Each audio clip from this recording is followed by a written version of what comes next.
اعوذ باللہ من الشیطان الرجیم بسم اللہ الرحمن الرحیم۔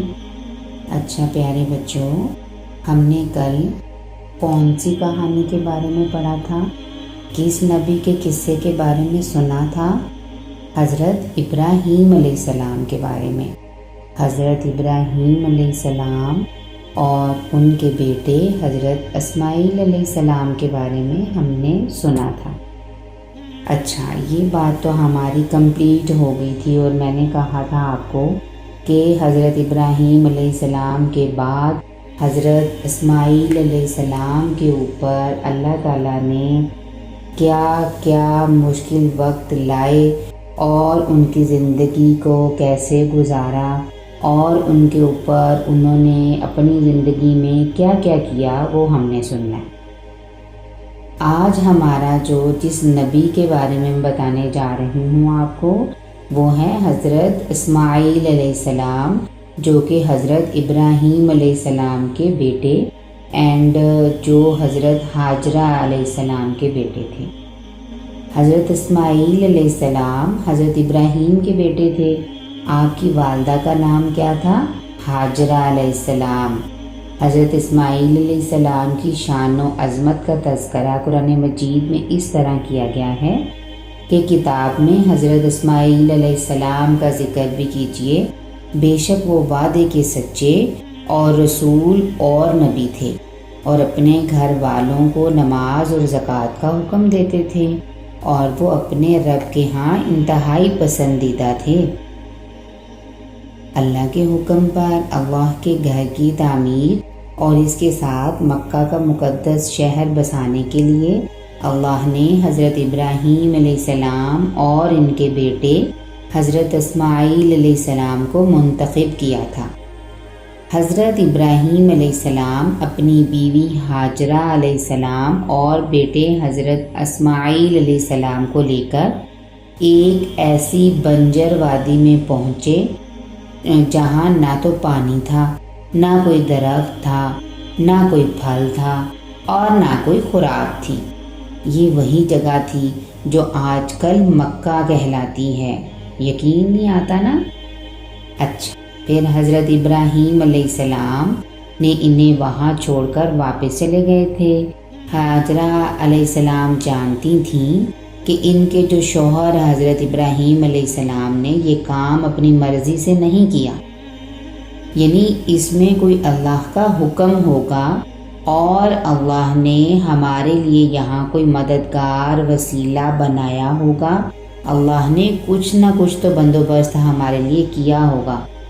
بچوں، یہ ہوتا ہے کامل یقین، یعنی پختہ یقین اللہ کے اوپر کہ اللہ ہمیں رائیگان نہیں جانے دے گا، اللہ ہمیں کبھی ضائع نہیں کرے گا۔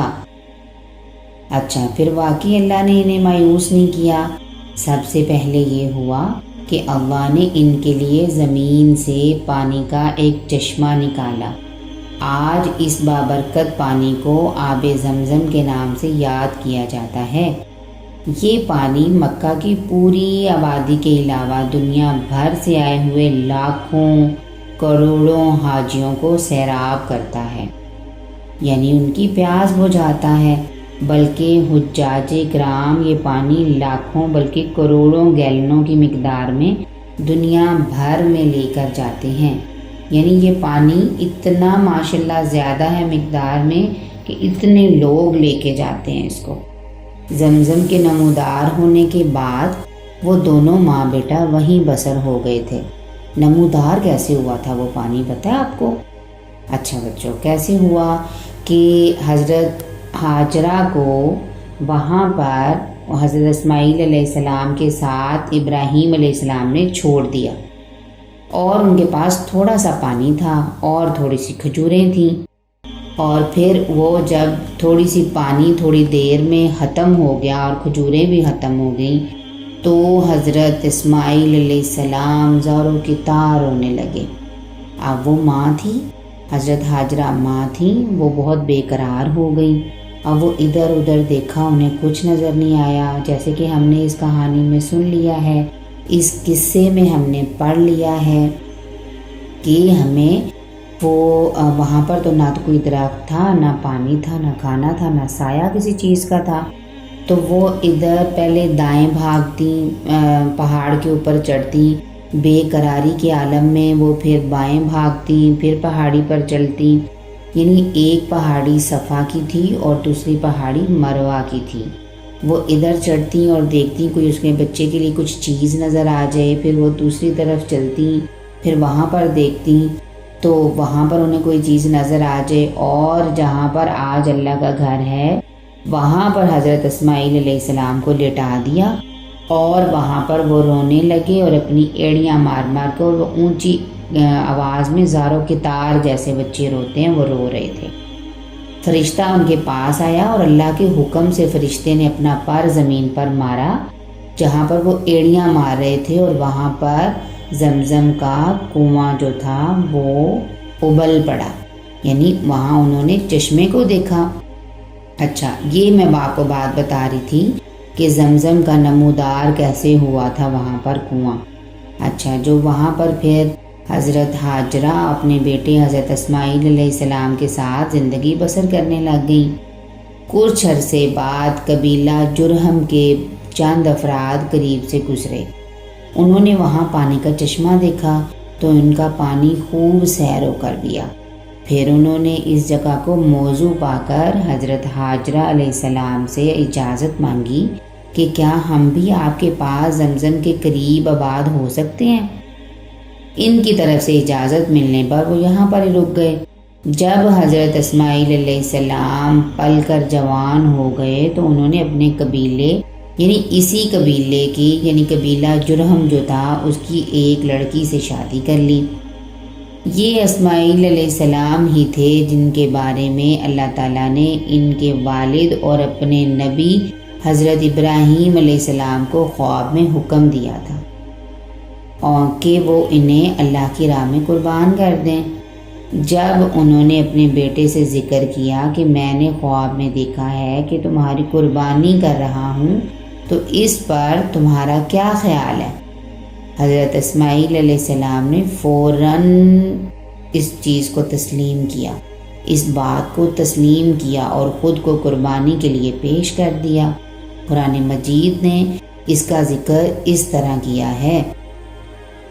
پھر جب وہ حضرت اسماعیل علیہ السلام اور ان حضرت ابراہیم علیہ السلام کے ساتھ دوڑنے بھاگنے کی عمر کو پہنچے تو انہوں نے کہا، اے میرے بیٹے، بے شک میں خواب میں دیکھتا ہوں کہ میں تمہیں ذبح کر رہا ہوں، اب تم دیکھ لو تمہاری کیا رائے ہے؟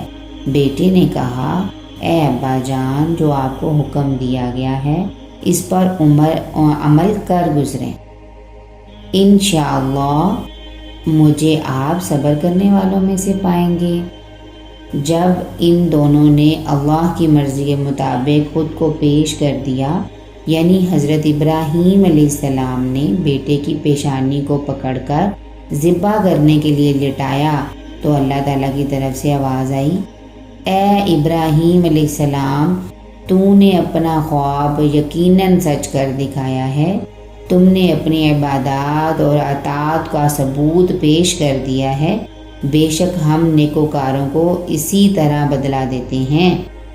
بلا شبہ یہ کھلی آزمائش ہی تھی اور ہم نے اس کو حضرت اسماعیل علیہ السلام کے بدلے میں ایک عظیم القدر جانور ذبح کرنے کو دیا۔ اس طرح یہ قربانی آئندہ آنے والی تمام نسلوں کے لیے مثال بن گئی۔ اللہ کے نیکوکار بندے ہمیشہ اس پر عمل کرتے تھے، کرتے ہیں اور قیامت تک کرتے رہیں گے انشاءاللہ۔ آج جیسا کہ آپ سب کو پتہ ہے کہ قربانی بھی آنے والی ہے اور ذی الحجہ کے مہینے میں قربانی کی جاتی ہے، اور یہ سب لوگ اپنے بیڑے، بکرے اور دمبے سب لے کے آتے ہیں نا اپنے اپنے گھروں میں اور اللہ کی راہ میں قربان کرتے ہیں۔ اب ہمیں اصل مقصد پتہ چلا، اس قربانی کا اصل مقصد کیا تھا۔ حضرت ابراہیم علیہ السلام کو خواب میں اللہ تعالیٰ نے دکھایا کہ وہ اپنے بیٹے حضرت اسماعیل علیہ السلام کو ذبح کر رہے ہیں۔ اب اس میں صرف ذبح کرنے کے لیے پیارے بچوں صرف قربانی نہیں آ جاتی، ہماری وہ ساری خواہشات قربان ہونے کے لیے آتی ہیں جو ہمیں بہت عزیز ہیں، جو ہمیں لگتا ہے شیطان ہمیں الٹے راستے پر چلا کے اور ہمارے سے وہ ہر کام کروانا چاہتا ہے جو اللہ کو ناپسند ہے۔ پیارے بچوں، آج ہم نے جو قصہ سنا ہے اپنے ایک نبی کے بارے میں جن کا نام حضرت اسماعیل علیہ السلام تھا، اس سے ہمیں ایک بہت بڑا سبق حاصل ہوتا ہے۔ وہ کیا سبق حاصل ہوتا ہے کہ اللہ کی راہ میں انسان اپنے آپ کو قربان بھی کر سکتا۔ یعنی چھوٹا بیٹا تھا، انہوں نے اپنے ابا جان سے کہا، حضرت ابراہیم علیہ السلام سے، جو اللہ نے آپ کو حکم دیا ہے وہ آپ کر گزریں، بے شک اللہ تعالیٰ مجھے صبر کرنے والوں میں سے پائیں گے۔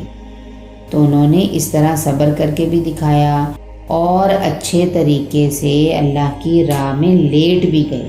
اور پھر اللہ نے اس کا بدلہ کیسے دیا؟ اللہ تعالیٰ نے ان کا بدلہ اس طرح سے دیا کہ اللہ تعالیٰ نے ان کی جگہ پر ایک مینڈے کو لٹا دیا۔ حضرت ابراہیم علیہ السلام کی چھری جو کہ ان کے بیٹے کے اوپر وہ چلا رہے تھے، اور وہ جو چھری تھی وہ بیٹے کے اوپر نہیں چل رہی تھی، وہ کس کے اوپر چلی تھی؟ مینڈے کے اوپر چلی تھی۔ Very good. حضرت اسماعیل علیہ السلام نے اپنے والد کے ساتھ مل کر کعبہ کی تعمیر بھی کی تھی۔ اس مبارک کام کو کرتے ہوئے دونوں نے ایک عظیم الشان دعا کی اللہ تعالیٰ سے، اے ہمارے رب، تو ہم سے یہ نیکی قبول کر لے، بے شک تو ہی خوب سننے والا ہے اور جاننے والا ہے۔ آج کعبہ میں، آج مکہ میں ہم سب بہت ساری نعمتوں کو دیکھتے ہیں، بہت ساری چیزوں کو یہ دیکھتے ہیں، پھل فروٹ سبزی کھانا، ہر قسم کی چیز کی فراوانی ہے۔ تو پھر وہ کس چیز کا نتیجہ ہے؟ وہ حضرت اسماعیل علیہ السلام اینڈ حضرت ابراہیم علیہ السلام کی دعاؤں کا نتیجہ ہے۔ ہمیں حضرت اسماعیل علیہ السلام اور ان کے ابا جان حضرت ابراہیم علیہ السلام کے بارے میں سب پتہ چل گیا کہ اللہ تعالیٰ نے ان کو کس طرح سے زمین پر بھیجا، ان کا مقصد کیا تھا، اور وہ اللہ تعالیٰ کے ہر امتحان میں سرخرو ہو کر انہوں نے کیا کیا انعامات پائے۔ اور آج مکہ کا شہر، آب زمزم کا اور قربانی کا قصہ ہمیں انہی نبیوں سے ملتا ہے۔ انشاءاللہ مجھے امید ہے کہ آپ اس کو سنیں گے، سمجھیں گے اور آگے اپنے دوستوں کو بھی قصص الانبیاء سنائیں گے۔ اسلامی انسائکلوپیڈیا آپ کے ساتھ ہے اور ہمیشہ آپ کے لیے ایسے ہی قصص الانبیاء جو سچائی پر مبنی ہوں گے وہ لاتا رہے گا۔ اس کے لیے آپ نے اس چینل کو سبسکرائب کرنا ہے اینڈ لائک کرنا ہے، بیل آئیکن کو بھی آپ نے پریس کرنا ہے تاکہ آنے والی ساری ویڈیوز آپ کو سننے میں ملیں۔ ٹھیک ہے بچوں، اب میں اجازت چاہوں گی۔ انشاءاللہ ہم ایک نئی کہانی کے ساتھ، نئے قصے کے ساتھ حاضر ہوں گے۔ جزاک اللہ خیر۔ السلام علیکم ورحمۃ اللہ وبرکاتہ۔